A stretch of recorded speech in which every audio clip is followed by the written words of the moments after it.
یم پختون د پختنو سرزم تل بپلا د میړنو سرزم یم پختون د پختنو سرزم وای اغیار چې د دوزخ ژبه ده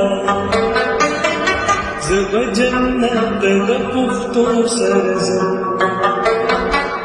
وای اغیار چې د دوزخ ژبه ده